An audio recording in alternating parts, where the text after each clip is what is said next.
walang sangit. Pianggang, kungkang merupakan serangga dari famili Alididae ordo Hemiptera atau kepik sejati. Meski disebut walang atau yang dalam bahasa Indonesia berarti belalang, namun walang sangit berbeda dari jenis belalang kebanyakan. Walang sangit memiliki mulut seperti jarum suntik, proboscis, yang dapat digunakan untuk menyerap nutrisi dari tanaman sebagai sumber makanannya. Fungsi mulut Hemiptera ini mirip dengan belalai gajah. Serangga dari ordo ini tidak mengalami metamorfosis secara sempurna. Ini juga terjadi pada walang sangit. Serangga ini memiliki ukuran tubuh yang kecil. Panjang tubuhnya hanya sekitar 3-4 cm. Dan untuk lebarnya sekitar 1,5 cm. Ia memiliki kaki bagian belakang yang panjang dan bisa digunakan untuk melompat. Bentuk tubuh walang sangit kecil dan memanjang ke belakang. Warna tubuhnya coklat, dan ada juga yang hijau untuk bagian atas, sedangkan tubuh bagian bawah berwarna hijau. Pada bagian kepala, terdapat sepasang antena panjang.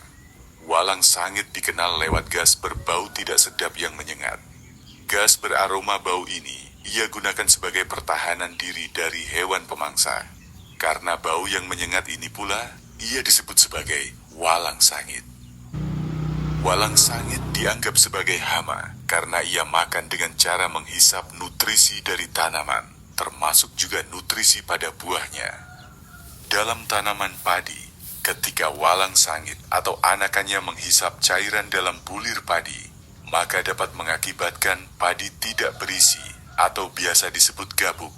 Walang sangit tidak hanya menjadi hama pada pertanian padi.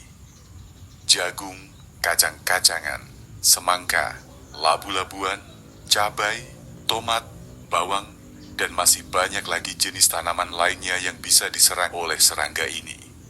Memang serangga ini tidak langsung mematikan tanaman yang ia serap nutrisinya.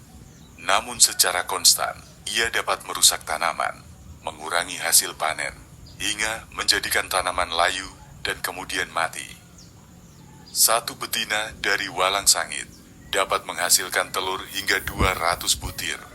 Telur-telur serangga ini biasa diletakkan pada balik daun-daun, biasanya bagian bawah tanaman. Jika sebagian besar telurnya menetas, tentu menjadi sebuah masalah untuk tanaman pertanian. Apalagi ketika dalam lingkup area pertanian yang sempit, memiliki jumlah indukan yang banyak, tentu dapat menyebabkan kerusakan yang lebih besar pada tanaman pertanian. Ketika telur telah menetas dan menjadi nimfa anakan yang tidak memiliki sayap, ia juga seperti walang sangit dewasa, di mana akan menghisap cairan pada tanaman hingga buahnya. Dapat mengakibatkan kerugian yang besar bagi petani. Maka serangga yang satu ini membuat petani harus memperhatikan, mengendalikan, dan jika perlu membasminya. Untuk membasminya, ada banyak insektisida baik organik maupun non-organik yang dapat digunakan.